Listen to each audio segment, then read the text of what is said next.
You know the feeling, the moment when everything arrives at once. The task you have been putting off has a deadline. The conversation you have been avoiding can no longer be avoided. The problem you thought was manageable has grown, and your mind, which was functioning reasonably well an hour ago, suddenly feels like a room where someone turned on 10 radios at the same time. Everything is loud, nothing is clear. You know there is something you should be doing, but the noise of everything you could be doing makes it almost impossible to start. And underneath the noise is something that feels like dread, not about anything specific, but about all of it, shapeless and heavy and present. That is pressure. And this episode is a practical map of it, not a collection of encouragements, not a set of abstract principles to admire from a distance, a step-by-step psychological guide to what actually happens when pressure arrives, what it does to your mind and body, what it reveals about you that you might not have wanted to see, and what you can actually do, not eventually, not when you feel ready, but now, in the specific moment when you are least ready, to stay functional, stay clear, and stay yourself. We will draw from Stoic philosophy, from Epictetus and Marcus Aurelius and Seneca, who thought about pressure not as a philosophical abstraction, but as the daily reality of governing empires, surviving slavery, and navigating the specific difficulty of living well under conditions you did not choose. We will draw from psychology, from Carl Jung's understanding of what pressure reveals in us, from William James's insight into attention and will, from Viktor Frankl's hard-won clarity about choice and meaning under conditions that most of us will thankfully never face. And we will draw from Aristotle's understanding of character as something built through action, not through feeling, not through intention, but through the repeated, specific, unglamorous choices of ordinary days. 10 parts, each one a different layer of the same problem, each one building on the last, not closing itself off, but opening into the next. And by the end of this episode, you will have something more useful than inspiration, a working understanding of how pressure operates and what the disciplined, examined response to it actually looks like in practice. Let's begin where pressure always begins, not in the situation, but in the mind's confused relationship to it. Pressure grows in proportion to its vagueness. This is the first and most important thing to understand about how pressure operates psychologically. When you feel overwhelmed, it is almost never because one specific thing is impossible to handle.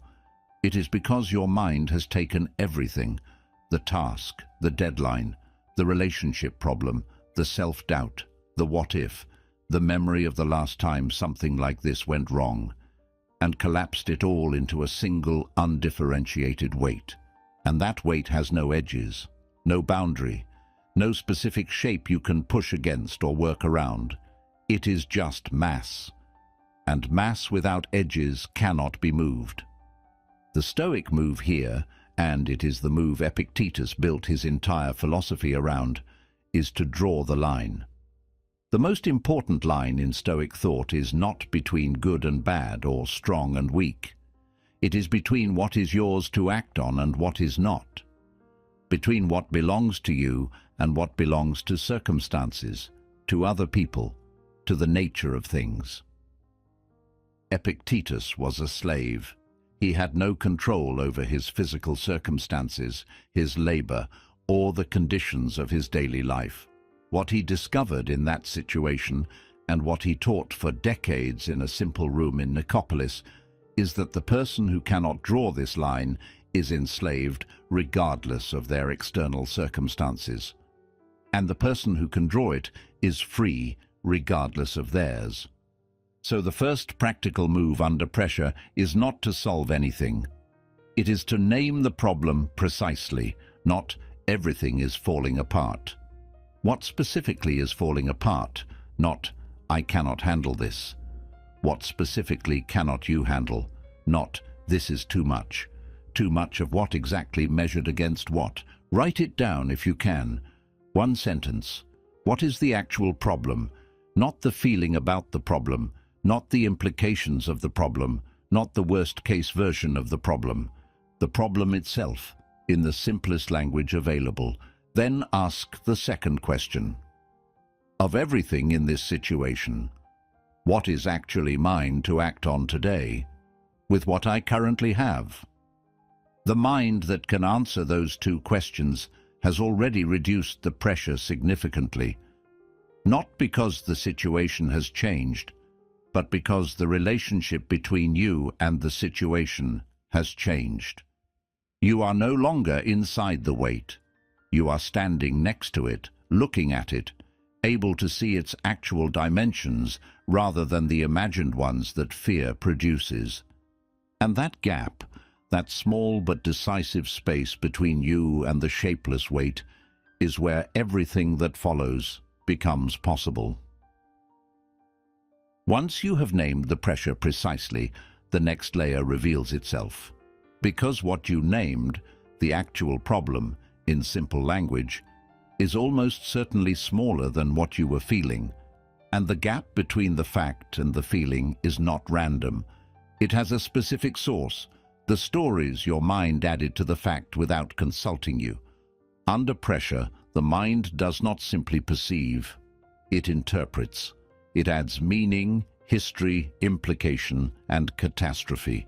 It takes a deadline and turns it into evidence that you are fundamentally unreliable. It takes a difficult conversation and turns it into proof that the relationship is essentially over. It takes a failure and turns it into a prediction about every future attempt you will ever make. This is not malfunction. It is how the mind under stress has always operated, reaching for patterns, for explanations, for narratives that make the threatening thing comprehensible. But the narratives it reaches for under pressure are almost always the worst available ones, because fear, not evidence, is doing the selecting. Marcus Aurelius returned to this problem throughout the meditations, asking himself again and again, what actually happened here? Not what does it mean, not what does it imply about the future, not what does it say about my worth. What actually happened in the simplest possible account?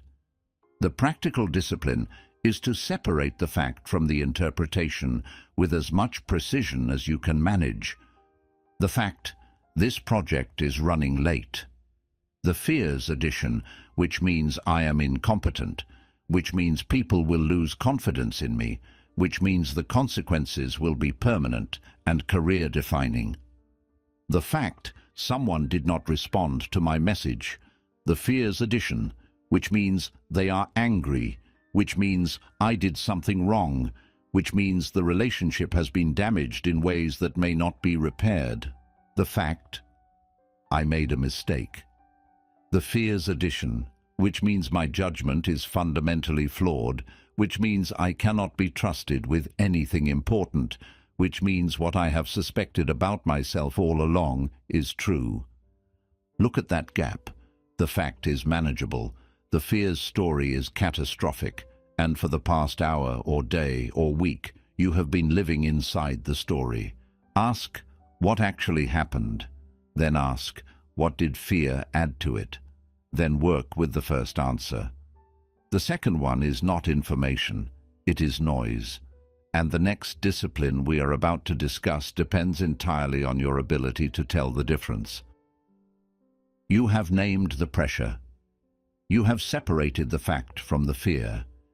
And now you are facing the specific paralysis that follows. You can see the problem clearly, and it still feels too large to move. This is the moment most people leave, not physically, psychologically. They return to the distraction, to the numbing activity that feels like motion, but is actually stillness.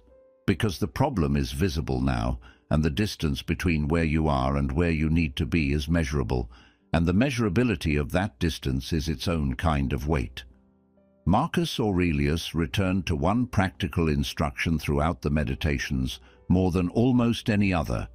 Return to the present task. not the project in its entirety, not the goal as it appears from a distance. The next action, the one thing that is available to you right now with what you currently have, in the time you currently possess.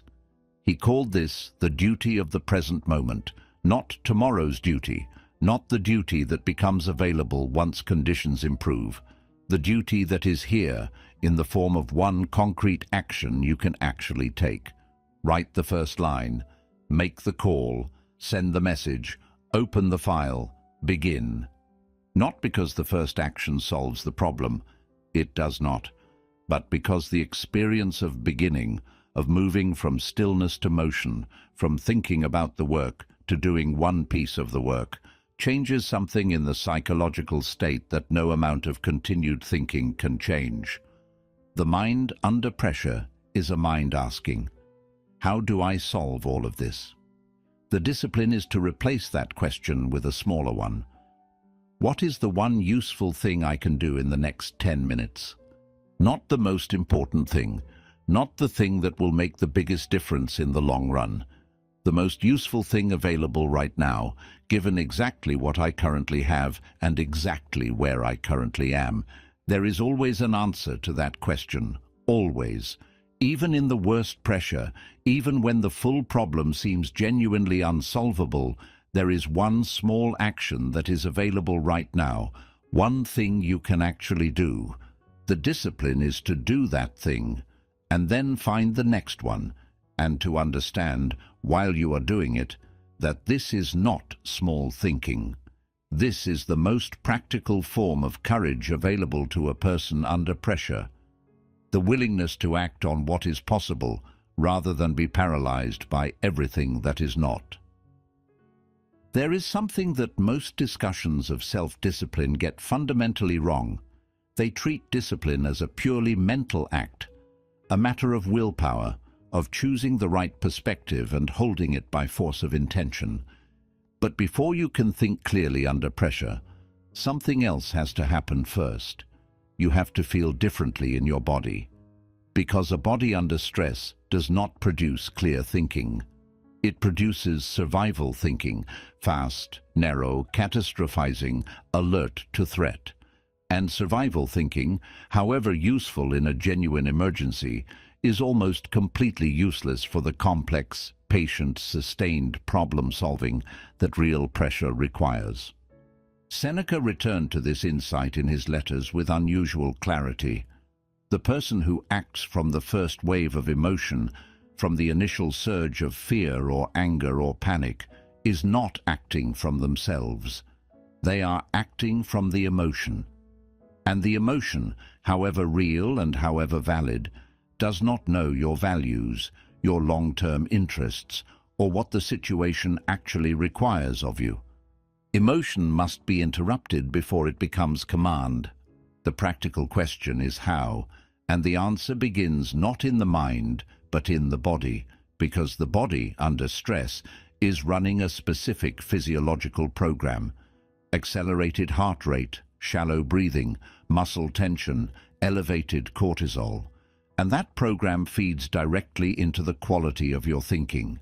It narrows focus, reduces access to complex reasoning, and makes everything feel more urgent and more threatening than it actually is. The simplest and most consistently effective intervention is breathing. Not as a relaxation technique, not as a spiritual practice, as a direct physiological interruption. Slow, deliberate breathing activates the parasympathetic nervous system. It is not metaphorical, it is mechanical. The body's stress response cannot maintain full intensity while breathing is being deliberately slowed. After the breathing, notice and release the physical locations of tension. The jaw, the shoulders, the hands. These hold stress in ways that feed it back into the nervous system. Releasing them sends a signal that the emergency, which the body has been treating as life-threatening, may not require maximum activation. This is not avoidance. This is the most practical preparation for clear action that exists. The Stoics were not interested in suppressing emotion. They were interested in acting from reason rather than from the first wave of feeling. You cannot act from reason while your nervous system is in full emergency mode. Calm the body first. The mind becomes available after. And what it becomes available for, the separation of fact from fear, the next useful action, everything we have discussed and everything we are about to discuss, depends on this foundation being in place. Replace panic language with working language. The body is calmer. The fact is separated from the fear. The next action is identified, and still, in the ongoing stream of your inner voice, the language of panic continues. I cannot handle this. This is too much. I am going to fail. I always do this. It is too late now. These sentences are not neutral observations. They are instructions. And the mind, which cannot easily distinguish between a description of reality and an instruction about how to relate to reality, responds to them accordingly. I cannot handle this does not merely describe a state, it produces one. Epictetus taught throughout his discourses that we do not have control over what happens to us.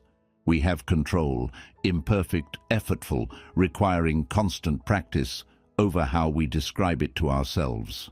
And that description, chosen or unchosen, examined or automatic, shapes what we believe is possible, which shapes what we attempt, which shapes what we become.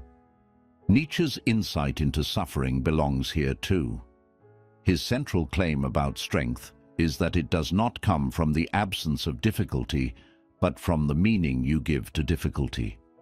The person who can say of their suffering, genuinely say it, as a real reorientation rather than a performance, this is testing me rather than this is destroying me, has accessed a form of resilience that no comfortable life can produce.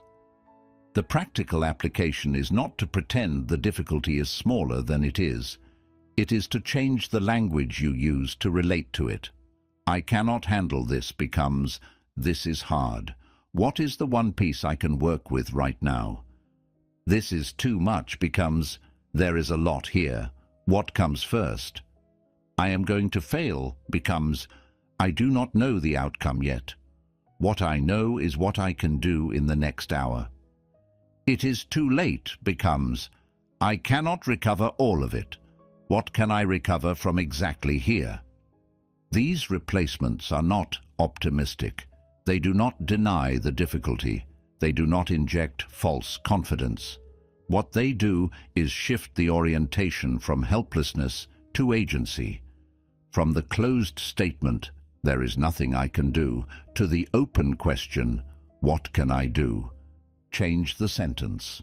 The action follows.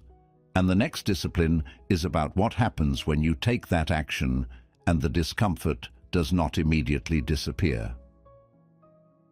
There is a moment in every sustained pressure, after you have named it, calmed your body, identified the next action, changed the language, when you actually have to sit down and do the work.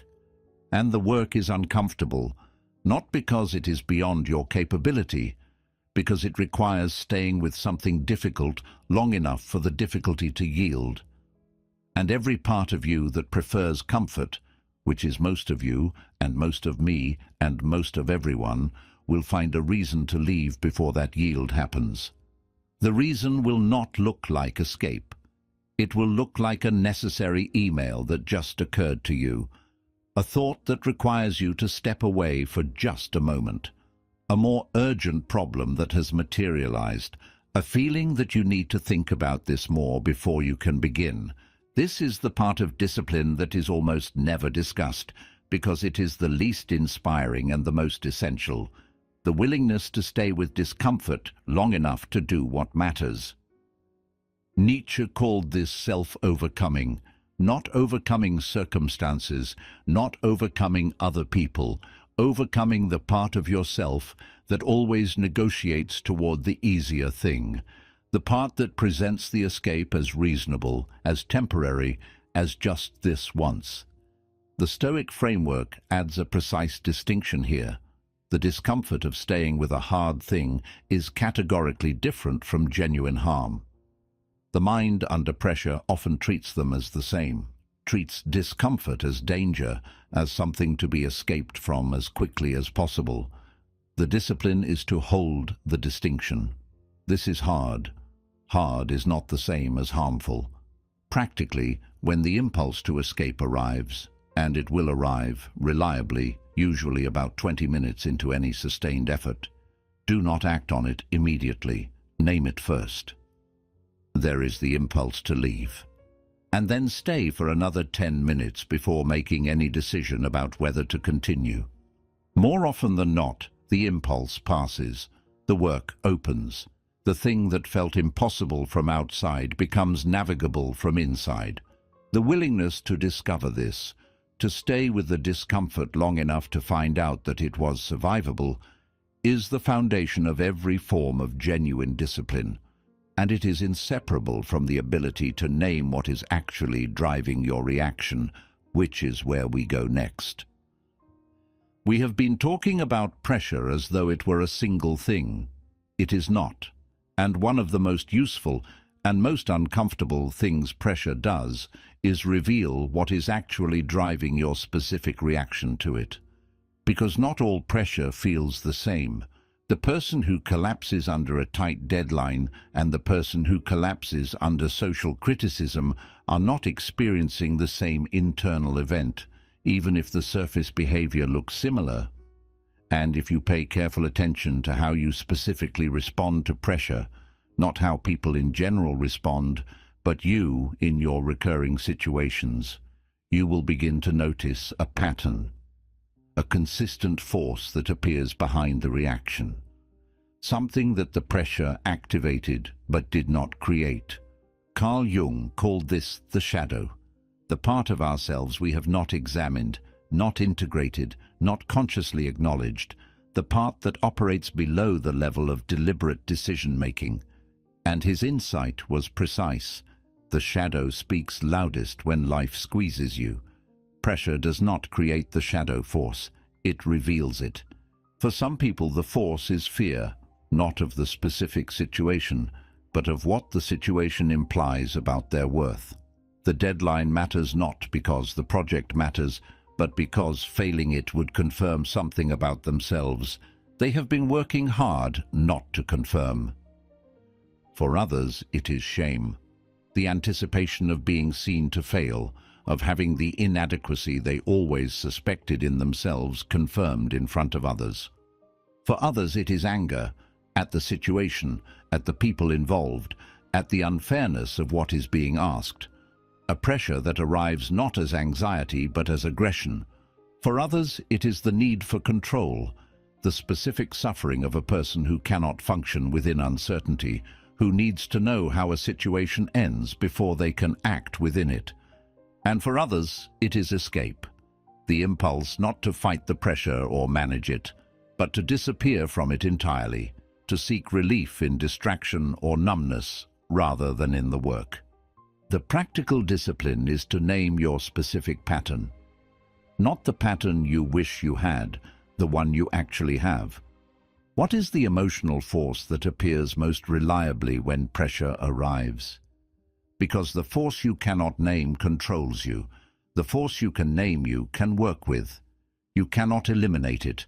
It is part of you, formed by experiences you may not have chosen, but you can see it arriving. You can recognize it as the old pattern rather than the current reality. You can choose to act from your values rather than from the shadow's automatic response. Make it conscious. That is the whole instruction. And from that consciousness, the next discipline becomes possible, protecting the attention that the named emotion would otherwise consume. There is a specific way that pressure destroys productive capacity that is separate from the emotional reactions we have been examining, subtler and in some ways more insidious because it disguises itself as engagement. It is the scattering of attention. Under pressure, the mind does not simply become anxious, it becomes dispersed.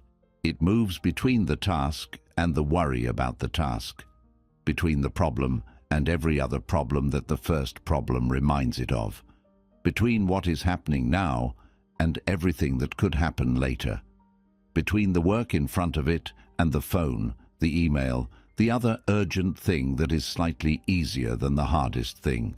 William James, who wrote about attention with a clarity that still holds a century later, understood that attention is not merely a feature of mind, it is the center of will. The person who can direct and sustain their attention is the person who can act effectively. And the person whose attention is dispersed, pulled simultaneously by noise, urgency, and the anxious mind's preference for movement over depth, is functionally diminished regardless of their intelligence or skill. James described what he called voluntary attention, the deliberate return of the mind to its chosen object after it has wandered, as the very substance of effort, not the sustained focus itself, the return after the wandering. That is where the actual work is done. Practically, this begins with structural decisions.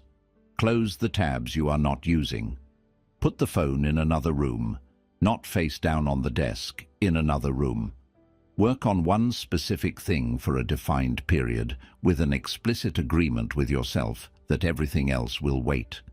But structural decisions alone are not sufficient, because even in a quiet room with no phone, the mind under pressure will manufacture its own noise. The thought about the other problem, the worry about the outcome, the memory of the last time something like this went wrong. The discipline here is not to prevent the wandering. You cannot. It is to notice when it has happened and return without judgment, not with frustration about how many times the mind has wandered.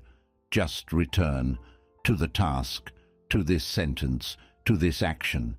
Every return is an act of discipline, not just the sustained focus, the return after the wandering, and the capacity to return without self-criticism, without spending additional energy on the guilt of having wandered, is itself a discipline worth developing.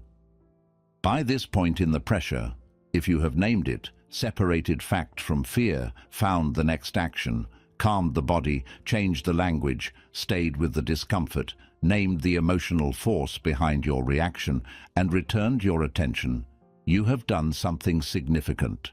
But there is a subtler problem that remains, one that will appear not in the acute phase of pressure, but in the sustained one, in the third day of a difficult project, in the week when nothing has gone as planned, in the period when the motivation that made the work feel meaningful has quietly disappeared. The problem is this: you are acting from mood, and mood is not a reliable guide. Aristotle's understanding of character is the most useful framework here.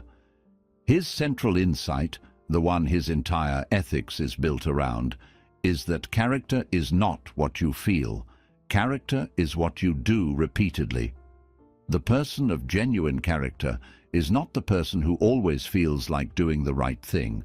It is the person who acts according to their values, regardless of how they feel, and who has done this consistently enough that it has become their natural mode of operating. Discipline in this framework is not the presence of strong motivation. It is the replacement of motivation with standards, not "I feel like doing this today," but "this is what I do. This is who I am when I am being the person I have decided to be." Under sustained pressure, mood will vary. Some days the work will feel possible. Some days it will feel pointless. Some days you will feel capable. Some days you will feel like someone who has been fooling everyone and is about to be found out. None of that changes what you do. What you do is determined not by this morning's mood, but by the standards you have set, the specific, concrete commitments about how you behave, regardless of how you feel. I respond to messages within the day. I work for a defined period before deciding to stop. I keep the commitment I made, even when keeping it costs more than I expected when I made it. Marcus Aurelius returned to his meditations every morning, not because every morning he felt like doing so. Some mornings, reading between the lines of what he wrote, he clearly did not. He returned because it was what he did, because the practice had become the standard, and the standard had become the character, and the character was the one thing within his actual control. Mood passes, standards remain.